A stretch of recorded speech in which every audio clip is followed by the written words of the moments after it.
Welcome to the Impact Room, a business, CX and leadership podcast brought to you by the team at Douglas Jackson. We feature real conversations and powerful insight from impactful and diverse leaders driving growth, business, CX and transformation that helps elevate and shape exceptional leadership.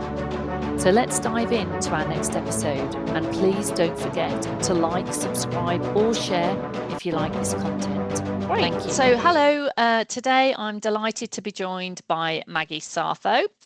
Maggie is an individual who helps organisations and entrepreneurs with the questions, how do we actually turn AI into commercial results to get people using it and to avoid another pilot project that never goes anywhere?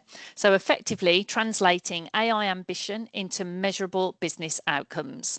What I particularly like about Maggie and her approach is that she doesn't start with the tech, she starts with the business problem. Maggie, welcome to the Impact Room. Lovely to see you again. Thank you, Michelle. It's been a pleasure. Thank you. Yeah, well, looking forward to getting into this and hearing more from you. So if we start then and look at organisations who are investing in AI, you know, we know they're running pilots, we know they're experimenting with new tools, yet we also know that leaders are still struggling to see that meaningful, that commercial outcome. And we're even starting, or I am starting to hear businesses say that even with the AI, some of their areas or organisations are not seeing that uptick in productivity or performance. So they might already be considering scaling it back. So why do you think so many businesses are stuck in that gap between experimentation and value? I think, and you know, what you're saying is very much accurate. I think what's happening is we're not asking enough questions at the start. We're not asking what are our business challenges at the moment. We're not asking, is AI part of the solution? If so, what is the best AI solution for us? And then look at how this is understood across the board, both at leadership and throughout the organization. And that vision communication needs to come through, embedded through the organization, even before looking at the AI solution and then embedding it. And I think those initial people and business-led questions and involvement is what is leading to the latter part of the scenario where a lot of AI projects and programs may not necessarily be seeing more of the impact that I would say we were promised. But it is there, yes. Yeah, so it's interesting because it sounds to me, and almost word for word, your response is what I talk to people about when they come to hiring. We're not having these right conversations right at the start, understanding the business problem. And it seems to me that we are, it's less about the tech, it's less about the transformation, and we don't seem to be learning from our mistakes of the past, you know, because it is more about the people, the leadership, the behavioural change. So why is adoption such a critical factor, would you say, especially now if we look at AI transformation versus perhaps what we've seen historically? I think adoption is so crucial because AI is very new to all of us. Yes. Right. And because of the fast pacedness of it all, it's kind of taken everyone by surprise. I mean, I have been speaking about AI since 2019, but even so, generative AI as from 2023 is just blowing everything out of the park. So I think what we need to look at is what real adoption looks like. And real adoption requires us to not measure, say, technology usage. We need to measure the impact, how people are using it. But underneath that, there are things that are not on the surface or we don't want to discuss. So these could include things like, you know, what are the literacy levels of the organization, you know, all the way from the top through, right? Do we understand what AI really means for the organization? Are we AI literate enough to be able to communicate it top through bottom? And with everything comes the change as well. AI is a typical change project. Although it's being led by technology, it's still a typical change project. And people do resist change, right? The underlying factors around, is my job going away? It's still there. But what we also seeing is that it's not the jobs that are going away. It's we are creating different kinds of roles in the workplace.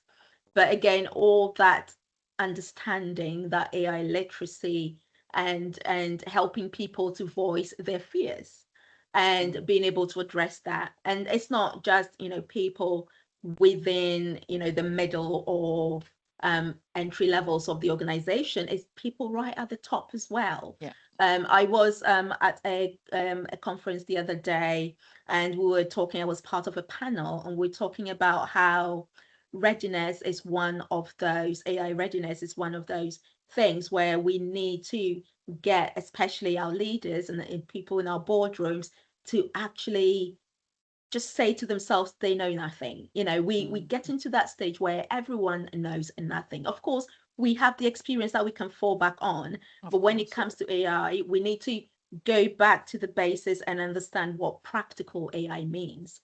And once we do understand all of those in terms of our workflows, what that looks like, it's then easier for us to come back to strategy, come back to then communicating it to the operation teams, and then they can execute it because we understand, so we can tell when it's not going right.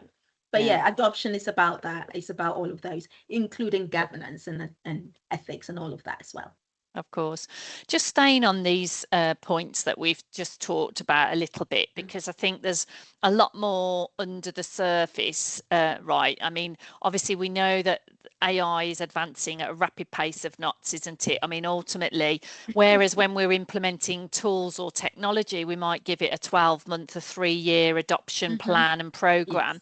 Whereas now what we know today in 3 months will probably be completely turned on its head and totally different. So that scale of adoption needs to be so much quicker, because honestly, I think, and I'd be interested in your thoughts, I think some of the traditional businesses, the traditional leadership, if they go about AI adoption like we've done historic transformation and change, frankly, I don't know that they'll have a business in 6 or 12 months potentially, because new disruptor is going to come in with no legacy, bad data, because this is the problem, the underlying issue as well, isn't it? Data. There's no point with AI with the data. So these disruptors can come in and just literally wipe the ballpark clear of this. So what are you seeing there, Maggie? And I guess, how are you helping the businesses you're talking to, or where do you think their challenges will be? Because it's a fundamental shift. And as you say, people aren't really ready or happy or willing to change, but we've got to do it really quickly, potentially. Yeah, we do. So how we're doing it is really helping people to understand what their levels of readiness is, right? And that will include the strategy and leadership. It will include, I mentioned skills and talent. It will include the tech and the infrastructure. It will include culture. It will include things like use cases. How do they go about selecting a use case that is relevant for AI, and how does adoption come in? And this is all part of the operations. So these are some of the areas that we measure when people start to talk to us about AI. We get them to, take the initial AI readiness assessment. Data and data readiness is such an important piece of it as well. Then the governance and the risk. So we look at, it's a 7-point system, and we look at all of that. But as soon as they do so, it gives them a simple report in terms of where they are. I mean, at the moment, most businesses are, if we look at a score from 1 to 10, most businesses will be from the 1 and 2. We are all at early adopter stage, unless they are an AI native company, like an Anthropic, for instance, But otherwise, most businesses are there in their 1 and 2s. But I think that is a good starting point, because then we are able to draw the line to see where we are, see where the gaps are. Is the data ready? Because sometimes they might think it is. Yeah. That is why when we also talk about readiness, we talk about how sometimes when we're asking questions about readiness, you might talk about awareness, right? But it's very different when you start to talk about maturity, because then you're asking, what are you actually doing? And that would shift the business and the organization to see where they are properly. Because they may be aware of what's coming into their world, but if they are not actually doing anything, the reality check may not be there. So bringing them into that level of maturity helps them really look at where they have to go and what needs to be done. What we tend to do is then, take them through a strategic review process. For some, it could be, again, an AI literacy program. Like I said, we just need to ignore what we learned and go into get our hands a bit dirty with AI. So part of that could be self-led on their own. But then when we come into the room, we have the common framework to have the conversations. Then we can strategize and understand where the business is, where our gaps are. Then we can create a strategy. We would always normally look at the growth strategy and how the AI strategy fits into that, because we don't want to implement or create an AI strategy in isolation from the business. Yeah. And for us as a consultancy, our business is, because we are a growth consultancy, most of our use cases are applied to sales, marketing, and customer experience, or growth as an organization. So we look at all of those. Then once it's been agreed, communicated, we have to then look at what governance looks like for them. For a lot of businesses, they are not doing this right, and it's because they there's that level of fear in terms of they don't have that internal policy, and we don't have enough regulations. We know the EU AI Act is coming through, but again, they need to understand what their own issues are, and we help them create the internal policies, which creates that confidence for people to then use AI effectively. And then, we take people through the literacy programs, and then we actually look at the solution that's going to be embedded and implemented for them. So that would be what we do. Yeah, really interesting.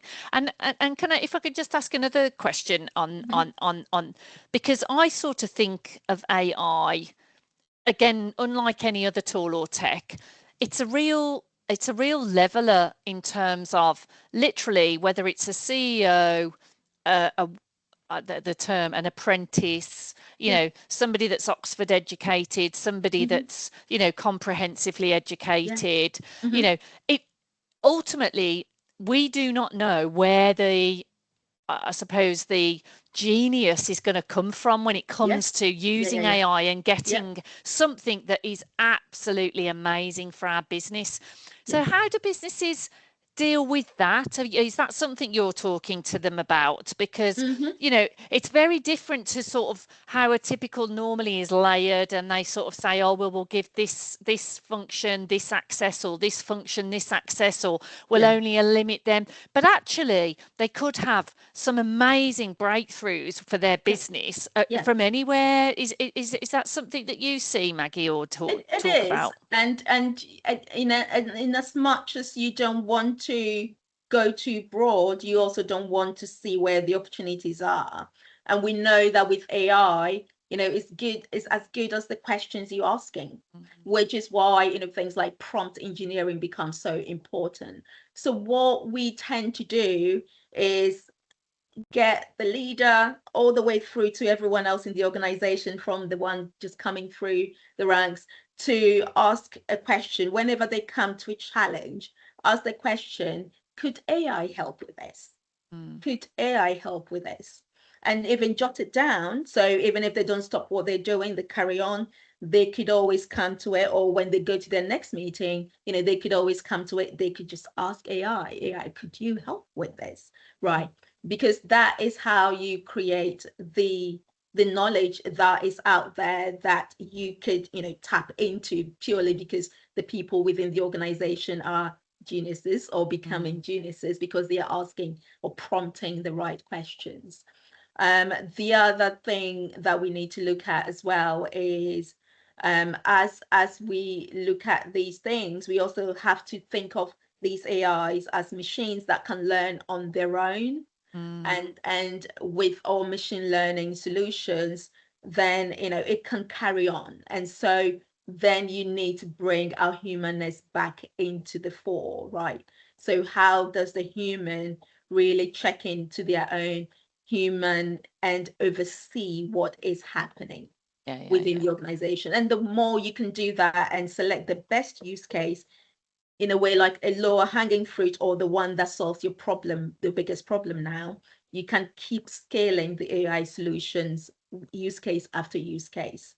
And then, of course, then as you become better, that is when you start to look at the agentic organization, which is essentially machines talking to each other and orchestrating your goals for you, sometimes without your interference. But then we also want to ask that question, do we really want autonomy? Do we want the machines to go on and do those things? But again, if we start from that level where the foundations are right, then we can definitely monitor how we keep the human in the loop and get better. Yeah, interesting. Okay, so I mean, I think you've touched on this a little anyway, but if you were sitting with a CEO today that knows AI is going to impact their business, they just don't know where to start, who to hire, what to do, are there 3 questions that you would suggest they should be asking themselves and or their leadership team? Yeah, I think they should go back to the initial questions that I talked about. So, but I will add a few, if I may. So, what are our key business challenges? Yeah. Is AI part of the solution? And what are the best AI solutions for us? Right. Then, how ready are we to do this, to use AI as part of the solution? Are we AI literate enough? Are our leaders and our teams ready? Yeah. Then a final question that I think is really important is, do we need a full-time AI person, or do we need someone who really knows AI but is able to measure the impact of AI business value right from the start? And even if we don't want to hire them full-time because they know what they're doing, they can come alongside us and make sure that we're getting it from the start. And I think if they are to do that, that's how they're going to get the real business value of AI with the business. Yeah. And when and again, just to look at that piece about who they should hire with the AI skills. So we're seeing this quite a lot. Obviously, no one really has the skills. Okay, yes, there are some people like yourself, that's been talking and dealing with it for a few years, but that's the minority. People who have actually delivered and developed and implemented these systems are very few on the ground. So we're seeing a lot of businesses give the AI title to other people, whether it be their data chief, analytics chief, insight, commercial, whatever. So when you talk about hiring someone with the skills with AI, other than, if we ignore the coding side of it, are the skills that you think businesses need more in the AI world than others? Do you have any sort of thoughts or opinion on that? I think we need more people who are they are operational, but they are also strategic. So what AI is asking for us to do is to be able to sit on top of the organization, to be more strategic, but also to be able to be within the organization and understand how other parts of our organization are communicating. One of the key things that we've always seen with the adoption and the influx of AI is the fact that it's going to help us break some of these silos. An example is a data set, right? So different departments may have different data sets, right? Sometimes it's because different departments have different technologies that are not communicating with each other. So we need people with those cross-functional abilities who understand the CEO's agenda and who's able to translate these together and also help us, walk alongside the operation teams. So I would say it's a strategic head with an operation capability, but they need to understand AI.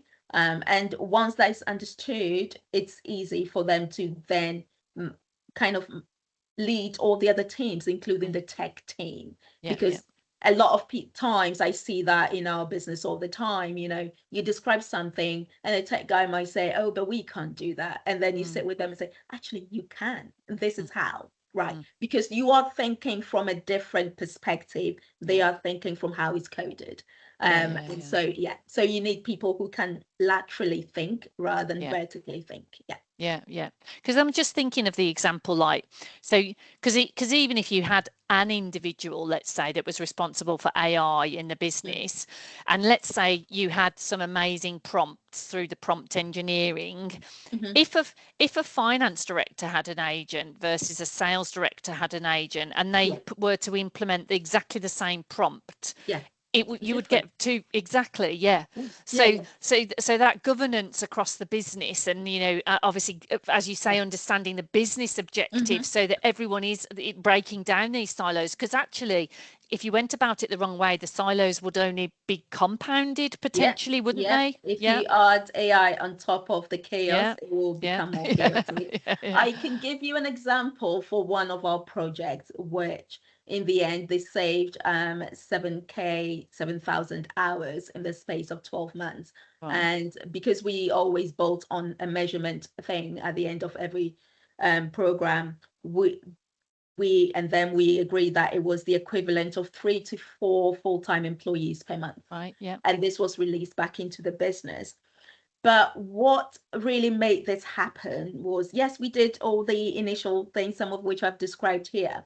But when we implemented the solutions, we realized, because departments are different and, and they adopt differently as well. So we realized that one department was really adopting well, and then the other one was really lagging. And when we looked at it, whereas previously on the surface level, you might say, let's push them. They are a resilient team. They are kind of a resisting team, but it wasn't the case. We looked deeper into the scenario. We realized it wasn't a capability issue. It was more of a trust issue. We then built a different kind of use case for them. And from there, they were able to also implement and come to the same level. And so, because initially we had thought this program would lead us to saving 3,000 hours, we ended up getting to as much as 7,000 hours. And it's because of that pivot that we were able to spot and act on. Yeah, interesting. Okay. So, I mean, you've worked extensively with founders and scaling businesses as well. And I know we talked recently, you're doing some work with Starling Founders Programme. And so what do you think are the biggest mind shifts around what leaders specifically need to make as AI becomes part of how their organisations operate? And what separates those who successfully scale from those who hit a ceiling, do you think, Maggie? I think it's about, like I hinted at this earlier, learning to just forget what we learn like quickly. Part of it will be relevant, but also it's the case that in the age of AI, everything is moving really fast. So we learn, we apply, we review, we measure the impact, but also knowing that capabilities will keep changing. The second one that leaders need to be aware of is how capability is being measured within our workforce now. So whereas in the past, we would look back and then we look at the data and the analytics to predict what the workforce will need in the future. What we're seeing now is, in the age of AI, is quite different. We need to be looking at now and then predicting into what the intelligence of the workforce of the future look like. And that is really interesting, because I don't think it's something that we've come across before. You would know because you play in that field. But yeah, so that is what's happening. And, there are some companies who are starting to opt themselves into that space. But everyone is coming at it from different angle, because that's what it is at the moment. So that would be the advice that I would give. Yeah, I think it's a really difficult time. And again, like I said earlier, I think it's a real leveler in some respects, because I'm not trying to be disrespectful to a lot of leaders here, but I think, and I know a lot of businesses aren't command and control. I'm not suggesting that, but there is a level of experience and knowledge and skill that obviously leadership generally has, and they have all the answers. But actually now they don't have the answers, and I think they've really got to have a word with themselves and say, look, I don't. Okay. I'm right down here. I don't know. And you know, being really humble and able to sort of say that out loud and be vulnerable, I think, in that regard. It's not easy for a lot of leaders who are in the role, and it's going to require so much more of them as leaders than they've had to do so historically. It is a real sort of challenge, I think, and I know we're getting to the point now where it's not, while skills and experience are important, of course, as you've touched on, really, it's this ability to be, you know, curious, to sort of go back to the drawing board, you know, inquisitive. Even when you say the AI, the power of the question, you know, if these leaders aren't super curious, super inquisitive, you know, really trying to dig down to get to the problem, they're just not going to cut it in the new world. And we're seeing that now with hires, that they're not delivering what the business wants, and they're not sure why. And I think it's coming down to these points we're talking about. Yeah, absolutely. But what is also happening is that those who are able to hone into their craft and bring in this other element that AI, or the world of AI, is giving us, they would actually stand out and be better leaders. Because, you know, what they have over the period of time, they just build on it and it takes them further. Whereas those who don't have those levels of skills, they can't ask the right questions because they don't know what they want it to do. So but is it a leveler, like you were saying? Absolutely. Yes. Interesting. And just one more point on that. Someone said to me last week, and I'd not heard this before. I don't know whether you have, so sorry if I'm catching you out. I'm not meaning to do that. But someone said to me about productivity, because we're all presuming that AI is going to make us more I can't say the word productive. I know what you mean. But clearly not with my communication right now. But so what they were saying was, because the way humans tend to work is we have peaks of activity, and then we sort of drop off into more sort of mundane, restful, habit type sort of situations and work to peak again. So we need these rest periods. But with AI, because the peaks are so high and so many more consistent together, what they actually said was, potentially humans, we could burn out very quickly because we're having to carry quite a lot more cognitive load. I don't know whether this is something you've heard or have seen. So they were saying that actually we might not get that productivity because we will need more rest, really, as the human interacting with such a, I suppose, advanced, high-paced correct machine. yeah There is a point there, and again, that's why it's important for us to understand how to work with AI, right? Just because we can doesn't mean we should.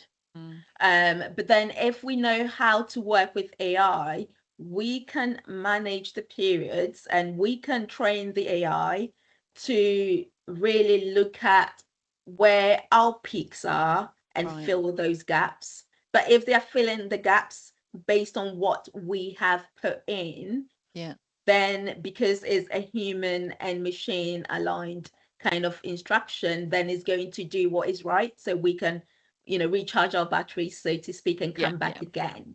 Right. The other thing we're starting to see is a level of exhaustion from that productivity perspective, because AI is always giving us more and more and more. And again, you know, we need to learn things like, just when you prompt, you just say, give me 3 bullet points on this, rather than just asking an open-ended question and getting everything. Yeah. But then what is happening is that with that level of, in a way, download that is coming through, people are spending more time checking to make sure that is right and correcting. So when we talk about productivity, what does that look like? Are we completing the work very quickly with the help of AI? But then are we losing that time back because we're spending too much time trying to fact check and trying to check and make sure that is fit for purpose? And the best way we can do this is really start to work with AI and train the AIs from the start so it knows how to bring out the outputs for us in such a way that we don't have to spend too much time correcting the output that's been given to us. And that will help, hopefully help. I keep saying in an ideal world, we want to spend some more time on the beach, but not paid small, less for it, because we have done our work by putting the right things into AI and we're combining our intelligence with AI intelligence. Yeah, and I mean, you touch on the future and spending more time on the beach, and it's interesting, isn't it? The stories that we're told. Right? Are we all going to be doing everything that we want and not having to have any money, or are we going to be obviously still grappling with this in the next sort of however long? So a difficult question I'm going to ask you now, and I appreciate you might not have the answer, but just your thoughts or opinion. But looking to 3 to 5 years ahead, then what do you think leaders may wish they had started doing today when it comes to AI growth and sort of organizational capability? I think they so of course we're not there yet, but what I would say, because I like talking about futurist topics, is that they would look back and wish they understood what intelligence for, or a foundation looks like for the intelligence that we're building now for the future capabilities of our workplaces or our workforce. So essentially, what are we missing now that we can start to put in place to build a very solid foundation? Because if we wait for too long, we may lose out to those who build better foundations, because when the foundations are solid in terms of the workforce systems, the capabilities and everything, the scaling of it is very easy, because you can't simply, again, I kind of hinted on agents and agentic AI. You can just say, in the next 2 years, in the next 3 years, I want us to grow by a double-digit number, maybe by 20% or whatever. And it can't go into your systems and look at everything and build it and scale your business. Or I've emailed this person, about this. You need to have a meeting with them. All of those kind of things. But if we can put the right things in place, put the right checks and governance and ethics in place now, it will be better. So yeah, they will wish they have put the right foundations in place now for that future time. And I think what you've talked about is like understanding.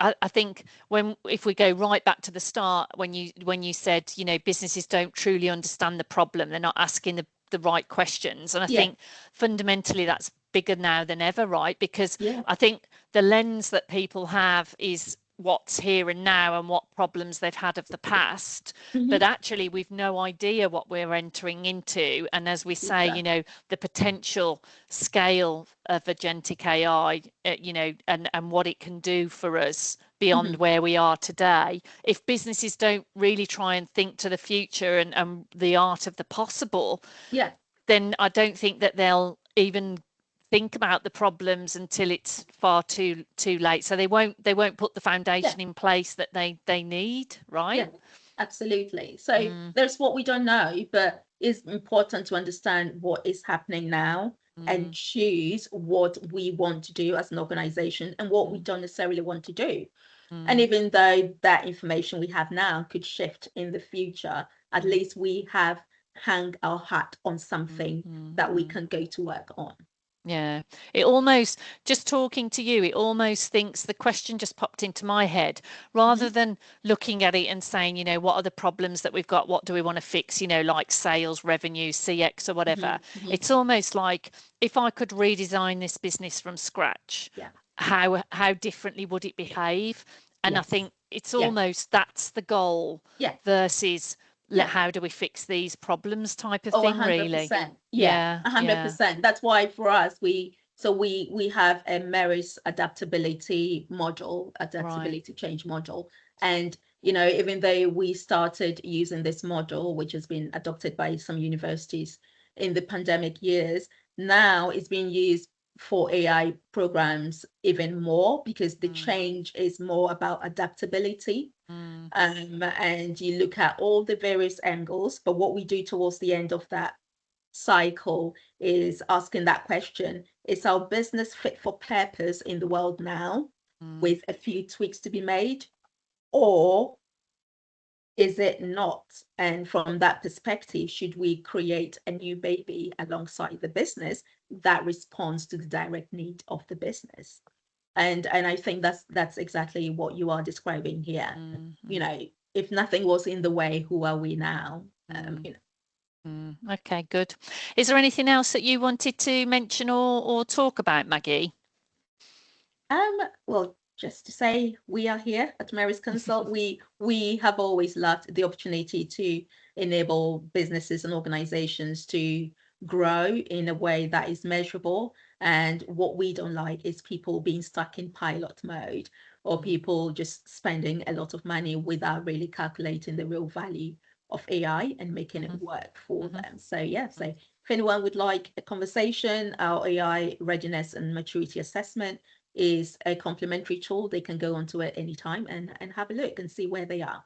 Yeah, brilliant. Well, we'll post the links in the description, and obviously all the ways that people can contact you and the business, so that anyone that's interested to do so, and any questions, I'm sure you're happy to sort of have a conversation with them. Yes, I do. Thank We do you. offer a 30-minute complimentary chat as well. Yes. Brilliant. Thank you for that, Maggie. Well, it's brilliant to have been able to talk to you about this a little bit more. It's a fascinating subject, and it's changing significantly, isn't it? And it'll be interesting to see 6 to 12 months from now. Maybe we'll come back, see what's changed and what's happened, because I think a lot will, right? Yes, absolutely. Yes. Good. Yeah. All right. Well, thank you so much, Maggie. It's been great talking to you. Thank you. Thank you, Michelle. My pleasure.